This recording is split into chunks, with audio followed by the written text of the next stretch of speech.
और सांसद डॉक्टर सुधांशु त्रिवेदी जी आपको संबोधित करेंगे।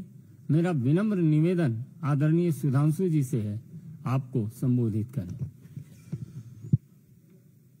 मित्रों, वर्तमान समय में देश में जिस प्रकार से एक विशिष्ट प्रकार की राजनीति चल रही है, जो देश की आंतरिक सुरक्षा और ताने बाने को ध्वस्त करने के लिए किसी भी कीमत तक जाकर कमर कसे हुए दिखाई पड़ती है, उसकी एक वानगी जो कई बार आप पश्चिम बंगाल में देख चुके हैं, आज न्यायालय द्वारा गठित एसआईटी की रिपोर्ट आने के बाद पश्चिम बंगाल की तृणमूल कांग्रेस सरकार की हिंदू विरोधी निर्ममता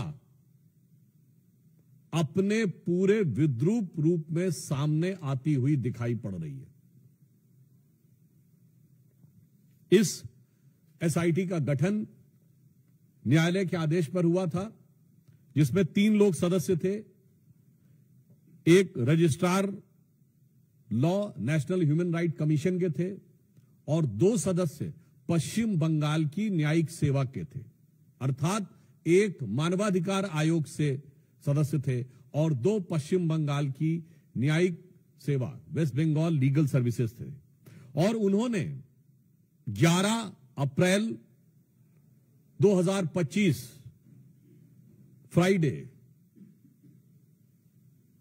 यानी 11 अप्रैल जुमे के दिन 2 बजे से लेकर 4 बजे के बीच में जो घटनाएं हुई हैं, उनके बारे में जो अपना ऑब्जर्वेशन दिया है, उससे तृणमूल कांग्रेस, इंडी गठबंधन और ये सेक्युलरिज्म के सो कॉल्ड सेल्फ चैंपियंस का नकाब पूरी तरीके से उतर गया है।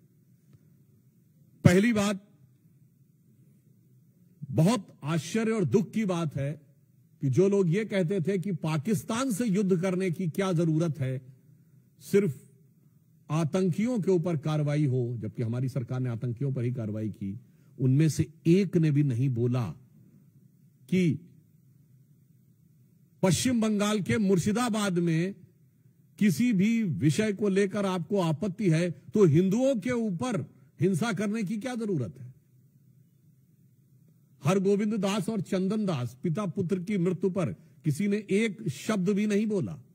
वही लोग अचानक ऑपरेशन सिंदूर के बाद पाकिस्तान के प्रति सहानुभूति दिखाते हुए नजर आने लगे। इसमें जो फाइंडिंग्स आई हैं, पहला पॉइंट जो तृणमूल कांग्रेस ने यह प्रचार करने का, भ्रम पैदा करने का प्रयास किया था कि इसमें बाहर के लोग शामिल थे। उनके कुछ सांसदों ने दूसरे राज्यों के लोगों का नाम लिया था, विशेषकर उत्तर प्रदेश, बिहार का नाम लिया था, जो सरासर अनुचित है। परंतु इस फाइंडिंग में बहुत साफ साफ तौर पर तृणमूल कांग्रेस के नेता और एमएलए का नाम भी सामने आया है और इसमें कहा गया है कि उनके 11 अप्रैल को, मैं इसको एज इट इज रीड करना चाहता हूं, all the attacks were carried out on the Friday 11th of April from 2 PM onwards under the instructions of local councillor Mehboob Alam and police and administration done nothing।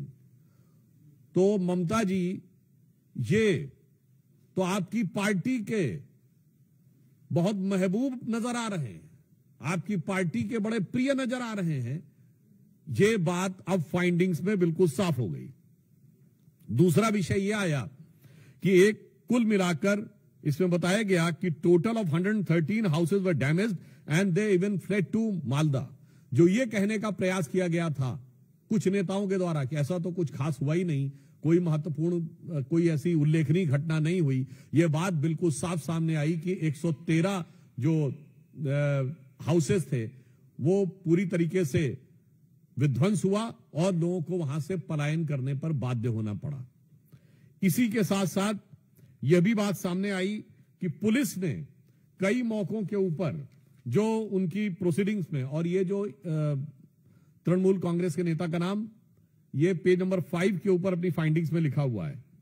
फिर यह बताया गया कि दे want a permanent BSF camp and central armed police for their own protection। यानी पहले तो लोगों के घर विध्वंस हुए, फिर लोगों को पलायन पे बाध्य होना पड़ा, और पश्चिम बंगाल की पुलिस पर उनका इतना विश्वास हो गया कि वो सीमा सुरक्षा बल और केंद्रीय सुरक्षा बलों के ही कैंप में रहने के लिए उद्यत थे। यह साफ दर्शाता, और आगे लिखा है, the West Bengal police did not respond at the village of Vetbona called at 4 p.m. on Friday and 4 p.m. of Saturday, but police did not pick up the call। यानी गांव के लोगों ने जब उनको मदद की गुहार लगाई, पुलिस ने कुछ नहीं किया। और कितनी गंभीर बात है कि पुलिस का फोन न पिकअप हो ऐसे समय में, जबकि वहां दंगे या सुनियोजित हिंदुओं को टारगेट करते हुए आतंकी शैली में दंगे किए जा रहे हों, तब अगर पुलिस नहीं उठाती है तो यह एक बड़ा गंभीर तथ्य है जो प्रकाश में आया है। और यह भी बात सामने आई है कि रेजिडेंट्स ऑफ शमशेरगंज, हिजालतला, शुलूतला, डिग्री, they came masking up their faces. यानी यह भी बात साफ आई कि चेहरा छुपाकर लोग सुनियोजित ढंग से हिंसा करने के लिए आए थे। एक बात बहुत स्पष्ट हो गई है कि हिंसा का प्रकार चाहे कोई भी हो, राजनीति का प्रकार चाहे कोई भी हो, वार सिर्फ और सिर्फ हिंदू समुदाय के ऊपर है। अगर पहलगांव में चुन चुन कर हिंदुओं को मारा गया, तो मुर्शिदाबाद में चुन चुन कर हिंदुओं के घर, मकान और लोगों को मारने का प्रयास किया गया। मुझे लगता है कि अब इसके बाद पश्चिम बंगाल सरकार के पास किसी प्रकार का मुंह नहीं रह गया है यह कहने का कि वहां पर हिंसा नहीं हुई थी। नंबर 2, अब बिल्कुल साफ है कि वहां हिंसा हुई, सुनियोजित हिंसा हुई, तृणमूल कांग्रेस के नेताओं के इशारे पर हिंसा हुई, और बाकायदा धर्म और समुदाय देखकर हिंसा की गई। तो अब मैं पश्चिम बंगाल की मुख्यमंत्री ममता बनर्जी जी से पूछना चाहता हूं कि उनके ममतामयी हृदय में कब वह करुणा जागेगी कि वो अपने नेताओं पर कार्रवाई करेंगे। हम भारतीय जनता पार्टी की तरफ से स्पष्ट रूप से पूछना चाहते हैं कि न्यायालय के द्वारा गठित एसआईटी में यह तथ्य आने के बाद तृणमूल कांग्रेस के नेताओं पर ममता बनर्जी जी कब कार्रवाई करेंगी, और अपने नेताओं के अपमानजनक और मारे गए लोगों का उपहास उड़ाने वाले बयानों के लिए कब माफी मांगेंगी। धन्यवाद। मित्रों, प्रश्न सादर आमंत्रित है। सबसे पहले प्रज्ञा।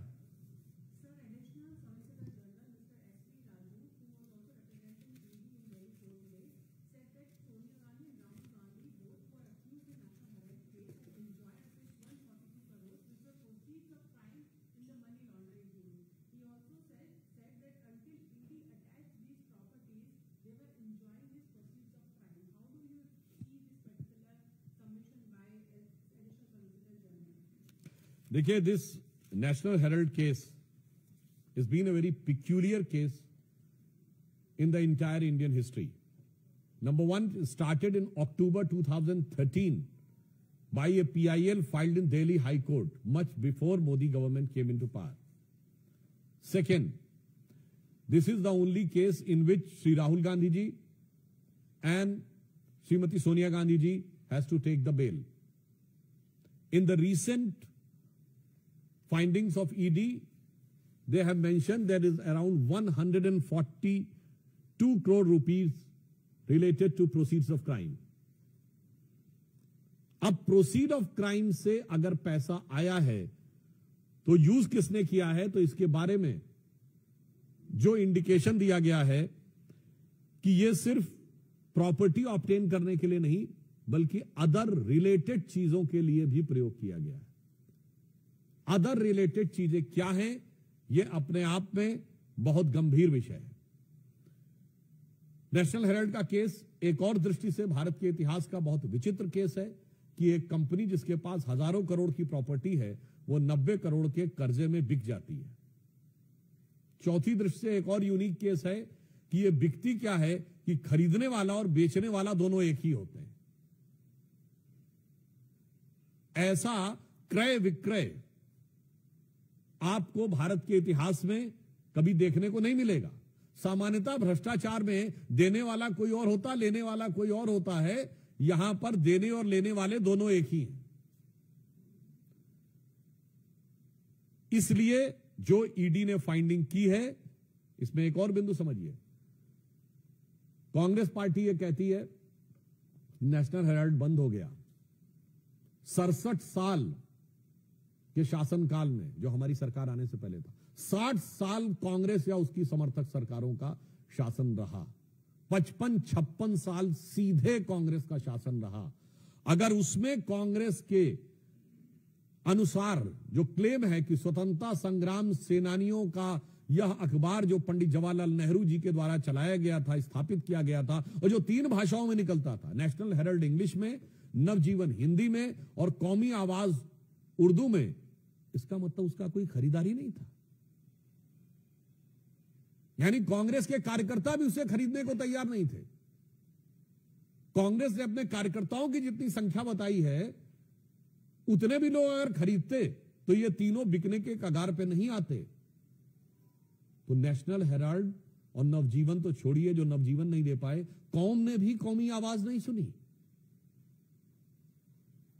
अगला पॉइंट इसमें और भी महत्वपूर्ण यह हो जाता है कि यह भारत के इतिहास का इकलौता मौका है जब सरकारी संपत्तियों पे, पब्लिक संपत्ति पे भ्रष्टाचार होता था। यहां किसी पार्टी ने अपनी ही संपत्ति के ऊपर डाका डाल दिया। मतलब एक कहावत होती है कि अपने घर में कोई चोरी नहीं करता, अपने घर में कोई डाका नहीं डालता। यह आपने सिर्फ कॉमेडी फिल्मों में देखा होगा, मगर यह ट्रेजेडी देखिए कि नेशनल हेराल्ड केस इस मामले में एक विचित्र केस है। और यह भी दर्शाता है, the ED today has mention about 142 crore rupees of proceed. तो मैं कहना चाहूंगा, एक वो कांग्रेस थी जो महात्मा गांधी की कांग्रेस थी, जिसका सदस्यता शुल्क कितना था, 4 आने। कांग्रेस में नारा होता था, 1 चवन्नी चांदी की, जय बोलो महात्मा गांधी की। और आज कांग्रेस वहां पर पहुंच गई आधुनिक गांधियों के नेतृत्व में कि देश तो छोड़ो, पार्टी की संपत्ति भी आज के गांधी की। तो अगर 142 करोड़ का विषय आया है, यह बहुत गंभीर बात है। यह कांग्रेस पे सिर्फ कानूनी नहीं, यह कांग्रेस पे सिर्फ राजनीतिक नहीं, बल्कि गंभीर नैतिक सवाल पैदा करता है कि जो लोग अपने को स्वतंत्रता संग्राम सेनानियों की विरासत के एकमेव उत्तराधिकारी घोषित होने का दावा करते थे, उन्होंने ही बकौल खुद स्वतंत्रता संग्राम सेनानियों की संपत्ति पर डाका डाला। रविकांत,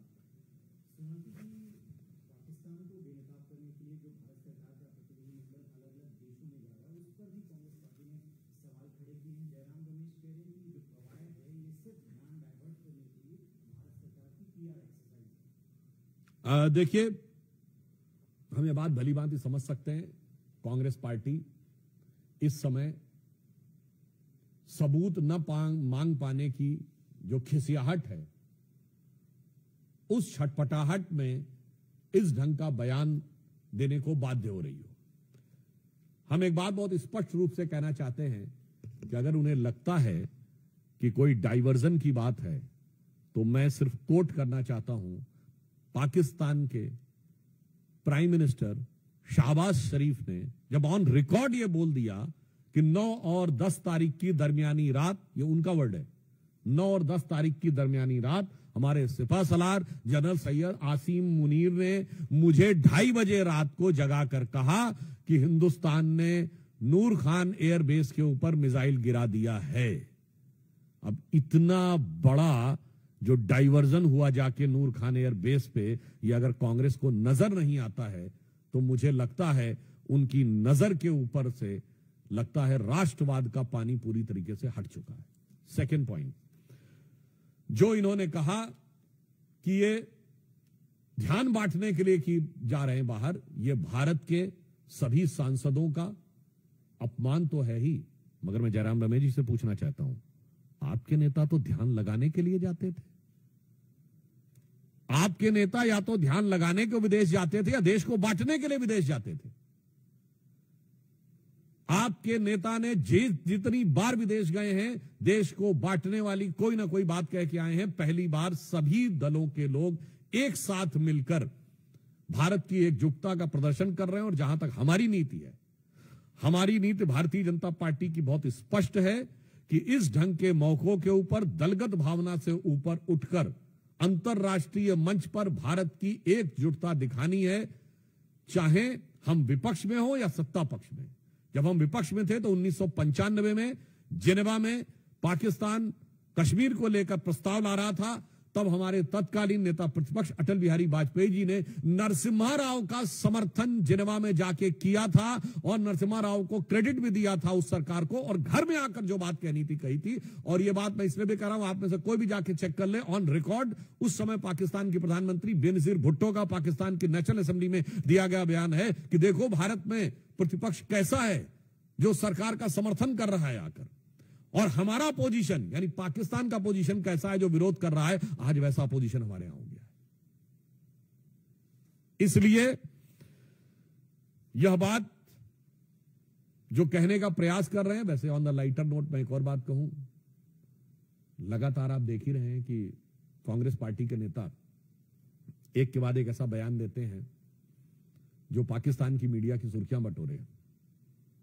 अब जयराम रमेश जी का यह बयान भी यूज किया जाएगा, तो ये पाकिस्तान की पीआर एक्सरसाइज में जो लगे हुए हैं और भारत के इस गंभीर प्रयास को जो पीआर कह के डाइल्यूट करने का प्रयास कर रहे हैं, मैं एक बात कहूंगा कि कुछ मामलों में उनकी मानसिकता और पाकिस्तान की मानसिकता में एक और मेल है। अभी आपने देखा कि ऑपरेशन सिंदूर में जिस अप्रतिम शौर्य का परिचय भारत की सेना ने दिया और जो गंभीर क्षति पहुंचाई, जिसका मैंने अभी आपको बता भी दिया कि पाकिस्तान के प्राइम मिनिस्टर का पाकिस्तान के आर्मी चीफ को कोट करते हुए बयान है, इसके बावजूद वहां के आर्मी चीफ का प्रमोशन हो गया, क्या बन गया, फील्ड मार्शल। ठीक, हमारे यहां भी उसी जहनियत से पैबस्त हैं, वो जंग हार कर फील्ड मार्शल बनते हैं और कांग्रेस में चुनाव हार कर फील्ड मार्शल बनते हैं। वहां भी प्रमोशन होता है, यहां भी प्रमोशन होता है। तो इसे मैं कहना चाहूंगा, तो इसलिए दोनों तरफ बैठकर एक ही विचार, एक ही भाव, तो मिले सुर मेरा तुम्हारा करते हुए भारत के प्रयासों को इस प्रकार से अवांछित रूप से छोटा साबित करने का प्रयास बचना चाहिए कांग्रेस पार्टी को। और मैं कांग्रेस पार्टी और इंडी गठबंधन से, जो मैंने अभी मॉर्निंग में कहा उसे रिपीट कर देना चाहता हूं, इंडिया अलायंस नाम रख लेने से दिल से भारतीय नहीं हो जाता। आज इंडिया अलायंस के तमाम नेताओं के बयान पाकिस्तान की मीडिया में, पाकिस्तान की संसद में, पाकिस्तान की सेनाओं की ब्रीफिंग में, पाकिस्तान द्वारा भारत के विरुद्ध दिए जा रहे डोजियर्स में कोट किए जा रहे हैं। तो ऐसा प्रतीत होता है कि ये पॉपुलर फ्रंट ऑफ पाकिस्तान की तरह इंडिया अलायंस बिहेव करने लगा है। और खड़गे जी का बयान हो या राहुल जी का बयान हो या जयराम रमेश जी का बयान हो, ऐसा प्रतीत होता है कि पाकिस्तान में पॉपुलरिटी की प्रतिस्पर्धा में ये एक दूसरे से आगे निकलने में लगे हुए हैं। पर मैं फिर कांग्रेस पार्टी से यह अनुरोध करना चाहूंगा कि इस मौके पर जब भारत के सर्वदलीय प्रतिनिधिमंडल विदेश में जा रहे हैं, तो इस प्रकार की बात करने से बाज आना चाहिए, भारत की एकजुटता का प्रदर्शन करना चाहिए, कम से कम कुछ समय के लिए अपनी भावनाओं पर नियंत्रण रखना चाहिए, वोट बैंक की राजनीति को राष्ट्रीय हित से अलग रखना चाहिए। गौरव, न्यूज 24। सर, छत्तीसगढ़ में नक्सलियों के खिलाफ जो ऑपरेशन चल रहा है सुरक्षा बलों को सफलता मिली है। 30 के आसपास नक्सली मरे हैं और कई बड़े नाम है उसमें, उस पर क्या? देखिए, छत्तीसगढ़ में अभी जो सूचनाएं आ रही हैं और जो प्राइमा फेसिया इंफॉर्मेशन मिली है, प्रथम दृष्टया सूचना, उनके अनुसार एक बहुत बड़ी सफलता छत्तीसगढ़ में नक्सलियों के विरुद्ध प्राप्त हुई है, जिसमें संभवतः प्राप्त जानकारी के अनुसार 25-30 से अधिक नक्सली मारे गए हैं। गृह मंत्री आदरणीय अमित शाह जी ने स्पष्ट 2026 तक, मार्च तक नक्सलों के खात्मे की बात कही है, तो निश्चित रूप से प्रधानमंत्री श्री नरेंद्र मोदी जी की सरकार की यह प्रतिबद्धता इस ऑपरेशन में स्पष्ट दिखाई पड़ रही। और यह प्रतिबद्धता एक और मामले में भी है, जिसे आप एक शब्द संस्कृत में सुनते होंगे ना, वाय आभ्यंतरम शुचि, यानी बाहर से भी सफाई करनी है और अंदर से भी सफाई करनी है। तो बाहर की सफाई आप ऑपरेशन सिंदूर में देख चुके हैं, और अंदर की सफाई आज जो नक्सली ऑपरेशन हुआ है उसमें देख रहे हैं। यानी बहावलपुर से लेकर और बस्तर तक राष्ट्र विरोधी जो शक्तियां हैं उनके ऊपर निर्णायक प्रहार हमारी केंद्र की सरकार और छत्तीसगढ़ के राज्य की सरकार ने किया है। इसके लिए निश्चित रूप से प्रधानमंत्री श्री नरेंद्र मोदी जी के नेतृत्व में गृह मंत्री अमित शाह जी और हमारे छत्तीसगढ़ के मुख्यमंत्री जी और छत्तीसगढ़ के गृह मंत्री जी बधाई के पात्र हैं। अरुण भोक्ता।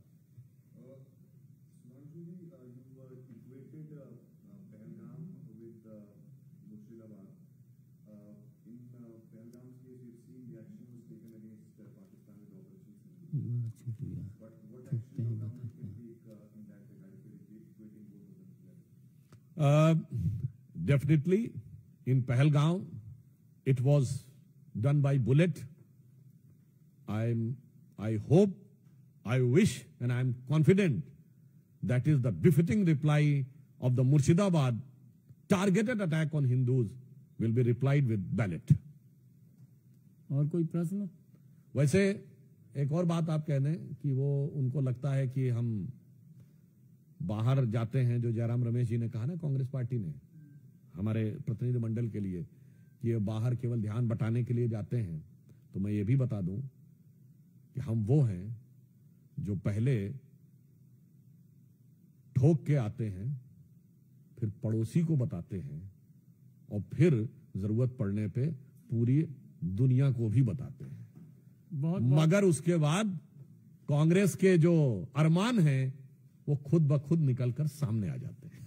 बहुत बहुत धन्यवाद।